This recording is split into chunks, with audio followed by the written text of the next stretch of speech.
ఇడుపు కాగితం. ఈ పదానికి అర్థం తెలిస్తే మీరు పక్కా తెలంగాణ వాళ్ళే. కేవలం ఒక్క సినిమా టైటిల్ గురించి ఎందుకు ఇంత పెద్ద చర్చ నడుస్తుంది? ఎందుకు ఈ తెలంగాణ పదమనా? ఒక మూవీకి స్టోరీ బట్టే టైటిల్ ఉంటుంది. మనం మాట్లాడేది తెలుగే అయినా ప్రాంతాలను బట్టి యాస మారుతుంది. తెలంగాణలో హైదరాబాద్‌లో ఒకలాగా, వరంగల్‌లో ఒకలాగా, పాలమూరులో ఒకలాగా, ఖమ్మంలో ఒకలాగా మాట్లాడతారు.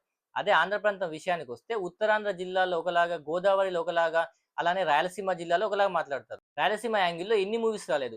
ఉత్తరాంధ్ర యాంగిల్‌లో ఎన్ని మూవీస్ రాలేదు. 'ఫిదా' లాంటి మూవీస్ తెలంగాణ యాసలో ఎన్ని రాలేదు.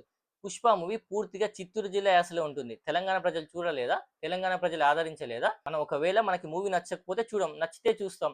ఇడుపు కాగితం అనే పేరు పెట్టుకుంటే తప్పేంటి? ఒకవేళ మనకి ఆ పేరుకి అర్థం తెలియకపోతే తెలుసుకోవాలి. అంతేగాని డబ్బింగ్ చెప్తారా? సబ్‌టైటిల్స్ వేస్తారా? అని చెప్పి సెటైరికల్‌గా ట్విట్టర్‌లో పోస్టులు చేయడం, వీడియోలు చేయడం ఎంతవరకు కరెక్ట్ అంటారు?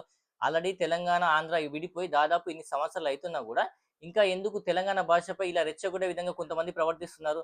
ఆల్రెడీ మనం గతంలోనే ఒక వీడియోలో చెప్పుకున్నాం. మనం ప్రాంతాలుగా విడిపోయినా గూడా ఇక ముందుగా మన భారతీయుల విషయం అనేది మనం గుర్తుంచుకోవాలి. మరి ఈ వీడియోపై మీ అభిప్రాయం తెలియజేయండి. ఇలాంటి అప్డేట్స్ కోసం మన ఛానెల్‌ని సబ్స్క్రైబ్ చేసుకోండి.